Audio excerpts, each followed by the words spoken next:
Je désire la bonté et non les sacrifices. C'est une phrase qu'on retrouve dans Matthieu au chapitre 9, mais aussi étonnamment, on la retrouve au chapitre 12, c'est-à-dire juste 3 chapitres après. Et vous savez aussi bien que moi que quand on trouve des paroles comme ça dans la parole de Dieu qui sont répétées plusieurs fois, c'est parce que souvent Dieu veut mettre l'emphase, Dieu veut nous apprendre quelque chose dans notre attitude de vie, comme des préceptes finalement. Eh bien, ce qui est étonnant, d'autant plus, c'est que cette parole, elle vient pas de Jésus lui-même. Elle a été dite par le prophète, et elle a été écrite, elle a été dite par Dieu, mais écrite au travers du prophète Osée, chapitre 6 et au verset 6. Je désire la bonté et non les sacrifices. La question que je me pose aujourd'hui, c'est qu'est-ce que ça peut nous apprendre pour nous? Qu'est-ce qu'on peut recevoir au travers de cette parole? Eh bien, j'aimerais vous partager 2 choses très concrètes et simples. La première chose que ça peut nous apprendre, c'est que les sacrifices nous disent « voilà ce que je fais », alors que la bonté nous dit « voilà ce que je suis ». Les sacrifices te disent à toi « voilà ce que tu fais », mais la bonté dit « voilà ce que tu es, qui tu es ». Et finalement, je ne suis pas en train de dire par là que les œuvres ne sont pas importantes, au contraire, Dieu nous apprend dans l'épître de Jacques à manifester les œuvres de la foi. Mais il nous apprend avant tout à être. Pour prendre l'image, peut-être, on peut parler de Marthe et Marie, où on voit Marthe qui s'affole, qui fait beaucoup de choses, qui est dans le faire, qui accomplit beaucoup de choses dans la fête, dans les préparatifs, etc. Jusqu'à un moment donné, elle va dire à Jésus, mais pourquoi tu dis à Marie aussi de m'aider? Parce que regarde, elle est là à côté de toi, en train de t'écouter, etc., en train de passer du bon temps avec toi, c'est cool, mais il y a des choses à faire. Eh bien, Dieu nous dit, je désire la bonté et non les sacrifices. Avant tout, finalement, avant de peut-être vouloir faire beaucoup de choses ou même parfois de dire voilà je vais faire un sacrifice, je vais prendre un temps spécial, je vais faire telle chose spéciale mais ça me coûte mais il faut que je le fasse parce que c'est mon devoir en tant que chrétien, etc. Dieu nous apprend à manifester la bonté.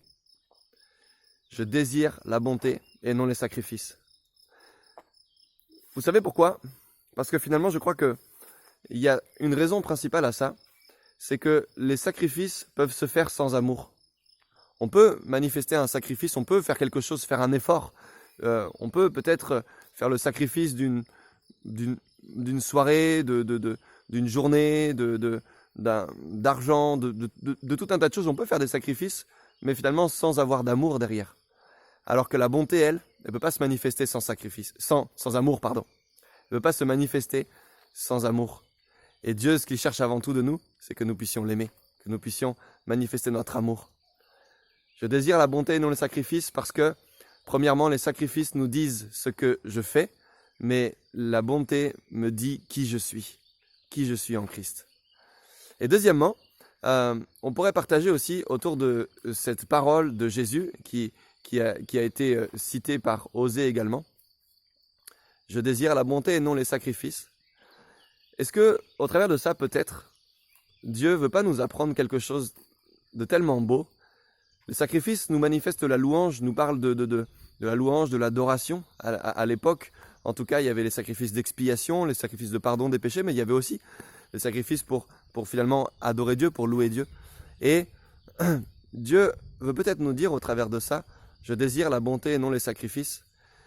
Parce que lorsqu'on manifeste de la bonté, lorsqu'on est bon envers quelqu'un, lorsqu'on est généreux, lorsqu'on partage de l'amour, lorsqu'on manifeste quelque chose, la bonté, c'est exprimer notre amour, c'est partager notre amour envers quelqu'un. Eh bien, lorsqu'en tant que chrétien, on manifeste de la bonté, on partage notre amour envers quelqu'un, notre voisin, ceux qui nous entourent, dans notre famille, on est bon, doux, on est plein d'amour finalement. C'est un petit peu ce fruit de l'esprit qu'on retrouve dans Galates 5 au verset 22. Eh bien, lorsqu'on manifeste cet amour, Dieu est glorifié. Lorsqu'on manifeste cette bonté, Dieu est adoré, Dieu est loué. Et finalement, Dieu est heureux, il est content parce qu'il voit que notre bonté se manifeste autour de nous. Et finalement, parfois, c'est bon de louer Dieu, c'est important de glorifier Dieu. Mais glorifier Dieu, louer Dieu, ça ne se fait pas juste au travers de paroles, au travers de chants. Ça se fait dans une attitude de vie. Et cette attitude de vie, elle passe par une bonté autour de nous. Je veux juste vous bénir avec ça, vous encourager. Je désire la bonté et non les sacrifices. Parce que premièrement, les sacrifices nous disent ce que l'on fait, et c'est bon de faire des choses, mais avant tout, Dieu veut nous appeler à être des gens remplis de bonté, remplis d'amour et remplis de grâce finalement de ce que lui veut nous apprendre à vivre.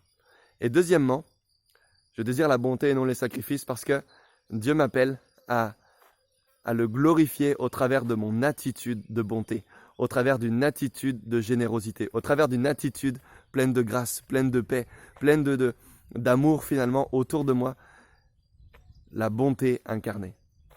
Que Dieu vous bénisse et que vous puissiez vivre ces quelques paroles de la parole de Dieu. Soyez bénis. Ciao.